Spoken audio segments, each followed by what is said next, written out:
اس قسم کے رویے اختیار کیے تو ظاہر ہے ان کو معلوم ہے کہ معاملات ان کے لیے جو ہے وہ خیر اندیش نہیں ہوں گے. اس لیے یہ ایک بڑی ڈرٹی سیاست ہے جو کہ میرے خیال میں گڈ کاپ بیڈ کاپ والی سیاست ہے.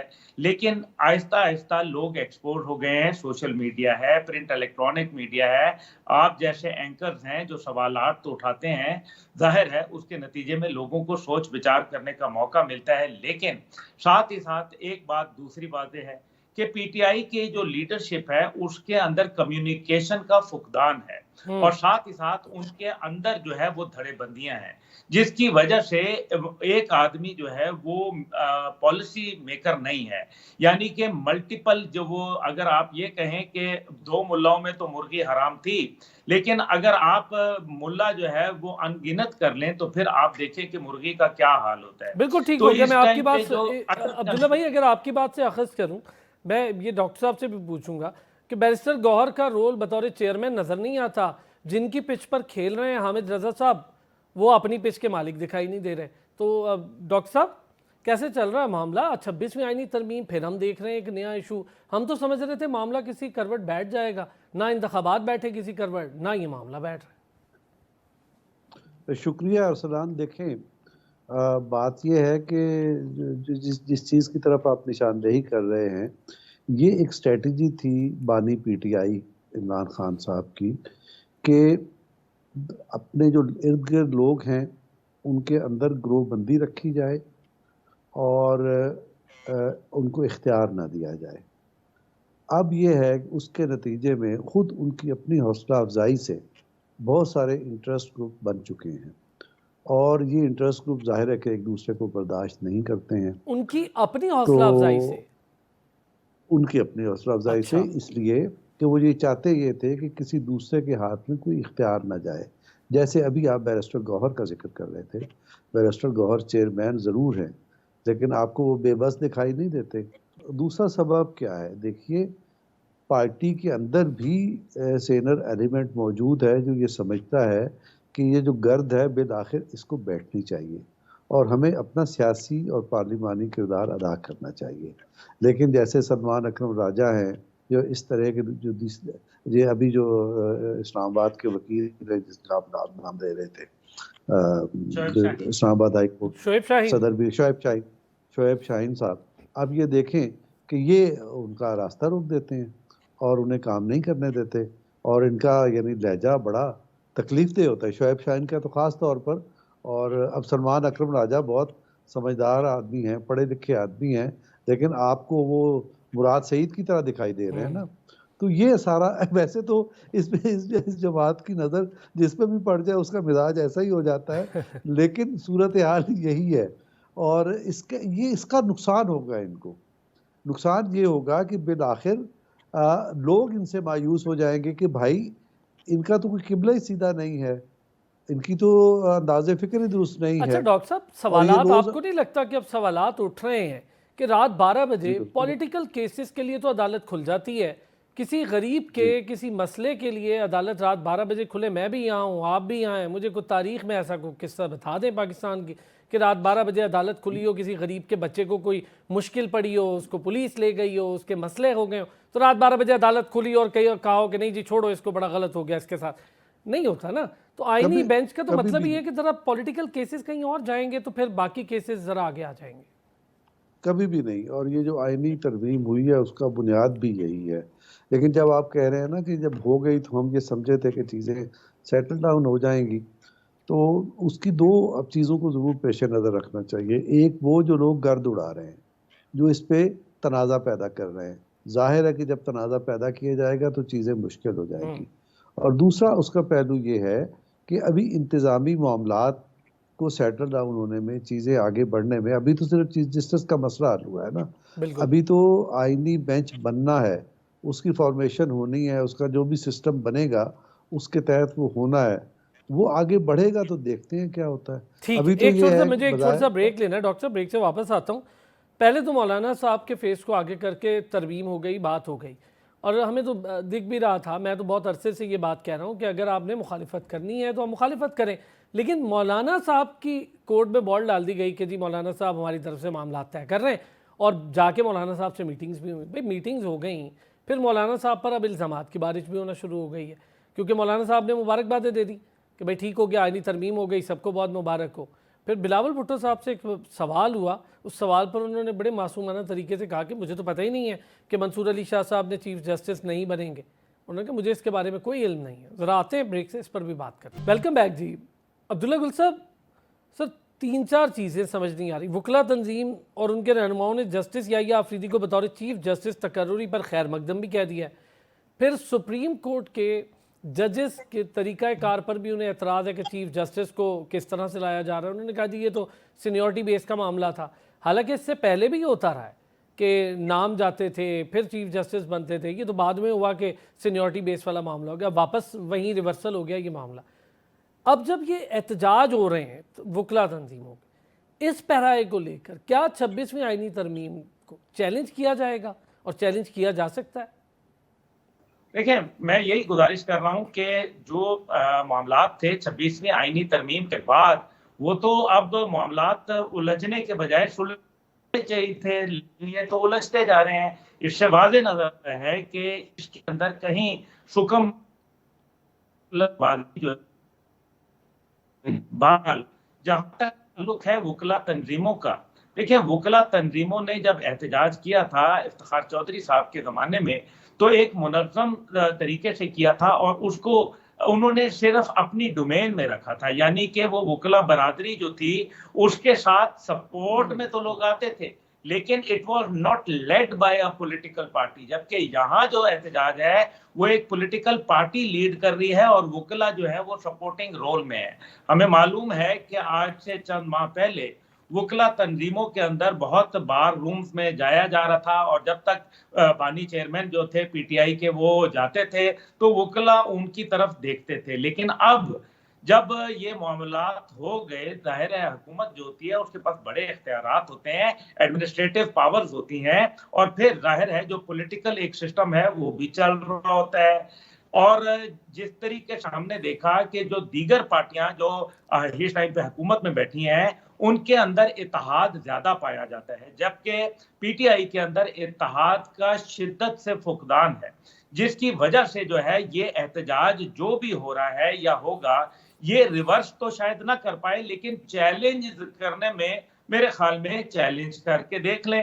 ڈاکٹر صاحب اگری کرتے ہیں اس بات سے؟ چیلنج ہوگا, تنظیمیں احتجاج بھی کر لیں گی, اور پھر اس کا بھی ذکر کیا ابھی عبداللہ گل صاحب نے, جو علی احمد کرد صاحب نے لیڈ کی تھی پوری ایک موومنٹ, اور اس موومنٹ کا بھی ذکر کر دیا. لیکن یہاں پر جو عبداللہ گل صاحب کا اسٹانس ہے وہ یہ کہ پولیٹیکل پارٹی لیڈ نہیں کر سکتی, کو آئینی پہلو, آئینی معاملات, اور ظاہر ہے کہ آئین کے رکھوالے یہ وکلا تو یہ اپنے اسٹانس پر ضرور کریں.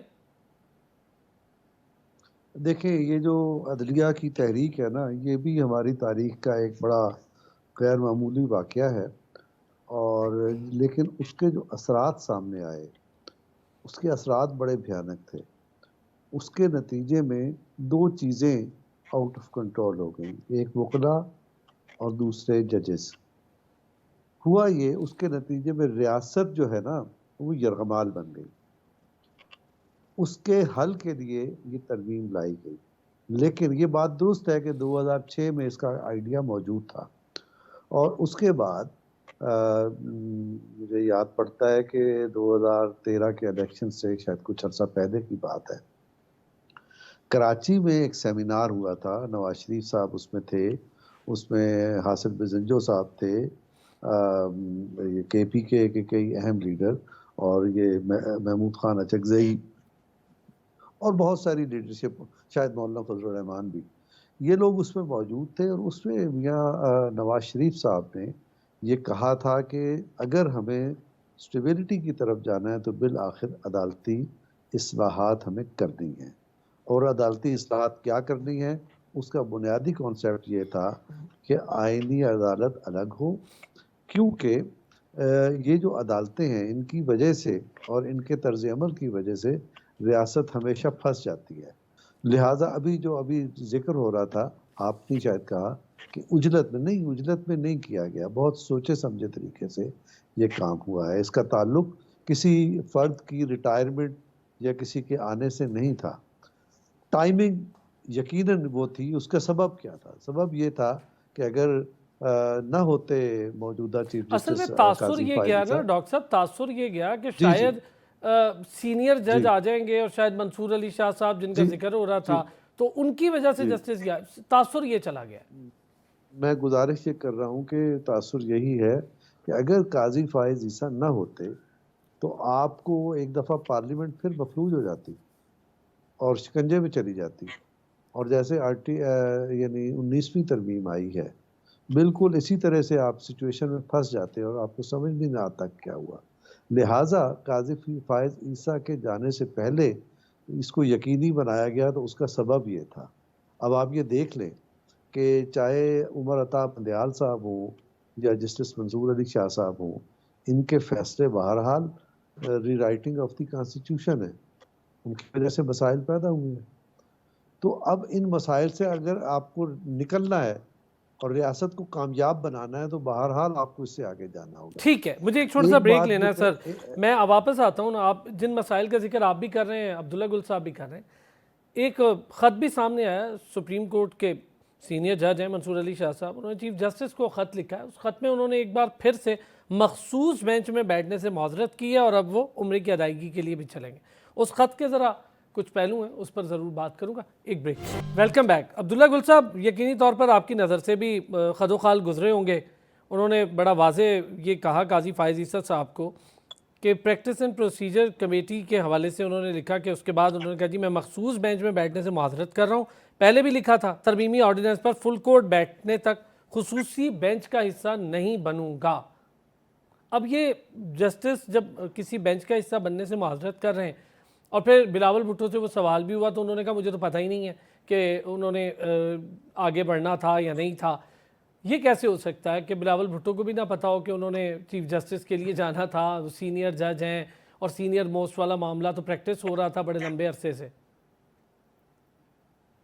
دیکھیے وہ یہی ہے نا، آپ ظاہر ہے بلاول صاحب نے یہ جو بات کہی ہے پتہ تو ان کو بالکل تھا، لیکن وہ میڈیا کے سامنے انہوں نے اس بات سے جو ہے وہ کنارہ کیا. اس کی وجوہات وہی جانتے ہوں گے، کیونکہ یہ بل لانے میں انہوں نے کہا کہ یہ ہماری مجبوری بھی ہے، ضروری بھی ہے.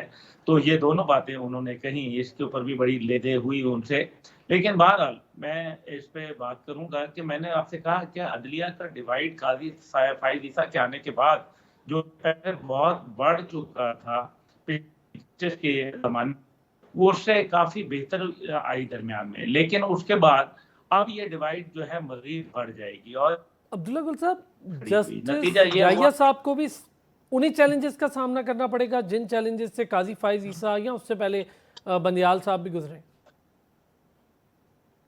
جسٹس یحییٰ افریدی کو شاید اس سے زیادہ چیلنجز کا سامنا کرنا پڑے گا ہے.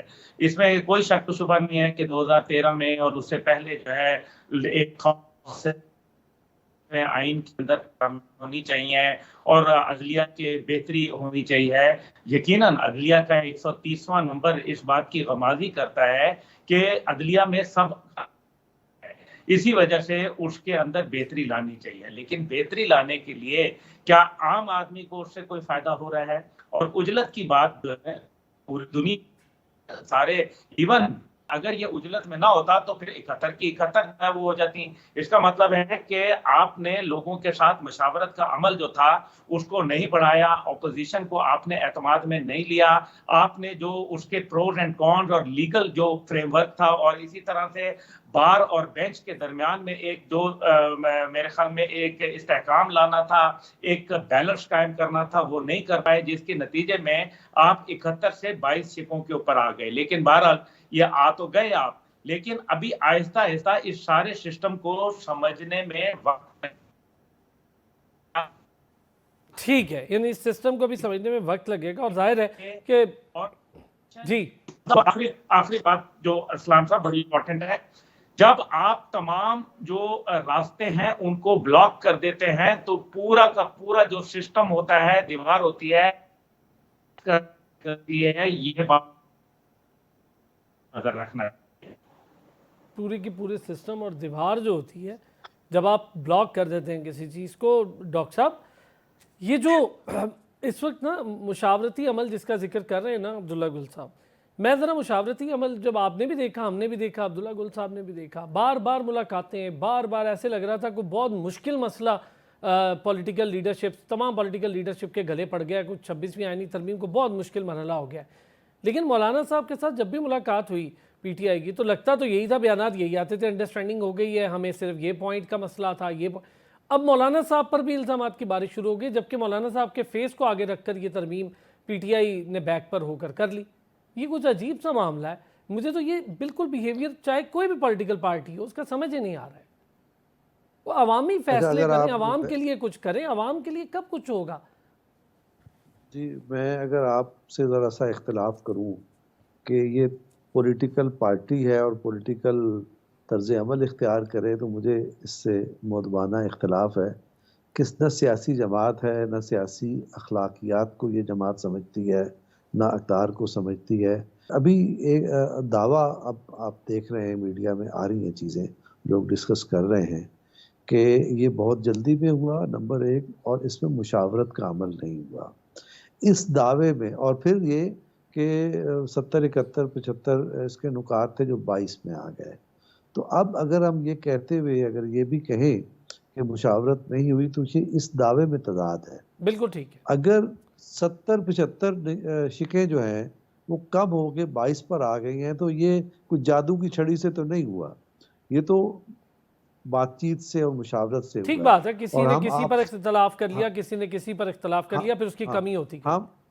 ہم آپ سب جانتے ہیں کہ یہ مشاورت مولانا فضل الرحمان کے گھر ہو رہی تھی اور اس میں پی ٹی آئی بھی شریک تھی جو اپوزیشن ہے، مولانا فضل الرحمان بھی اپوزیشن میں ہے، اور بھی جو لوگ ہیں اپوزیشن کے وہ لوگ بھی اس میں شریک تھے. اور آپ کو یاد ہوگا جس دن اناؤنس کیا ہے پی ٹی آئی نے مولانا فضل الرحمان کے ساتھ بیرسٹر گوہر صاحب نے کہ ہم اس میں ووٹ کرنے نہیں جا رہے، تو اس سے پہلے انہوں نے یہ بھی اعلان کیا تھا کہ اب جو ترمیم منظور ہونے جا رہی ہے ہمیں اس سے کوئی اختلاف نہیں ہے، اصولی طور پر اس کی ساری تفصیلات درست ہیں اور ایسے ہی ہونا چاہیے، یہ بات کہی تھی. تو اس کا مطلب یہ ہے کہ یہ جیسے 18ویں ترمیم ہوئی یا جیسے ہمارا آئین بنا 1973 میں، اس میں سب سے جو خوبی تھی دونوں یعنی 18ویں ترمیم کی اور 73 کے آئین کی کہ یہ اتفاق رائے سے ہوا تھا اور اس میں اتفاق رائے سے ووٹ ملا. اس دفعہ ذرا سا فرق یہ ہے کہ اس ترمیم پر مکمل اتفاق رائے موجود ہے لیکن اس پہ ووٹ نہیں کیا گیا. اور ووٹ نہیں کیا گیا اور کیوں نہیں کیا گیا وہ وجہ سمجھ سکتے ہیں کہ ظاہر ہے کہ بانی پی ٹی آئی اس کے حق میں نہیں تھے، انہوں نے نہیں کیا. اور اب بانی پی ٹی آئی کی ہدایت پر ان تمام لوگوں کی ٹرول کیا جا رہا ہے، ان تمام لوگوں کی کردار کشی کی جا رہی ہے جنہوں نے آپ کو آئسولیٹ ہونے سے بچایا، جنہوں نے آپ کو سیاسی دھارے کے اندر رکھا. ورنہ تو پی ٹی آئی کا طرز عمل تو آئسولیشن کا تھا، عدم اعتماد کے بعد بھی استعفیٰ دے کے آئسولیشن میں چلے گئے اور ابھی بھی اس سارے عمل سے لا تعلقی اختیار کر کے آئسولیشن میں تھے.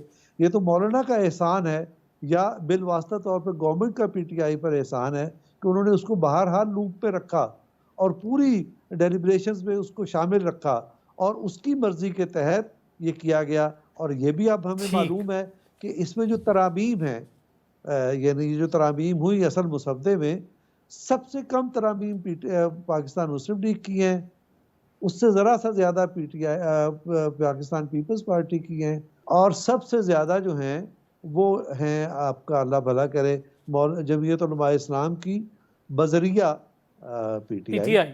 تو یہ ڈیلیبریشنز اس میں موجود ہیں، یہ سب چیزیں ہیں. ہاں اس میں پرابلم رہے گی لیکن بالآخر ہوگا یہ کہ نہ تو کوئی آپ بہت زیادہ گڑبڑ کر سکیں گے اور نہ کوئی تحریک اٹھے گی. میں یہ سمجھتا ہوں کہ اب یہ چیزیں سموتھ ہو جائیں گی. اوکے، آپ کی نظر میں اس کے سوا کوئی راستہ نہیں. بہت شکریہ. ڈاکٹر فاروق عادل صاحب ہمارے ساتھ موجود تھے، ساتھ ہی ساتھ عبداللہ گل صاحب نے ہمیں جوائن کیا. دونوں حضرات کا بہت شکریہ. ناظرین، چونکہ آج پولیو کا بھی عالمی دن منایا جا رہا ہے اور پولیو کے خاتمے کے لیے پاکستان جنگی بنیادوں پر کام کر رہا ہے. ہماری بھی اپنے دیکھنے والوں سے گزارش ہے کہ پولیو ایک خطرناک اور ایک بہت ہی خطرناک قسم کا مرض ہے. اس کو اپنے بچوں کو اس سے دور رکھیں، پولیو کے قطرے پلوائیں، پولیو ٹیمز کے ساتھ آپ تعاون کریں تاکہ اس کے خاتمے کے لیے پاکستان جس جنگی بنیاد پر کام کر رہا ہے تیزی سے پاکستان میں ایک بھی پولیو کا کیس نہ بچے. یہی پولیو ڈے کا مقصد بھی ہے اور یہی آج کا پیغام بھی ہے. اپنا خیال رکھیے گا, پھر ہوتی ہے آپ سے ملاقات.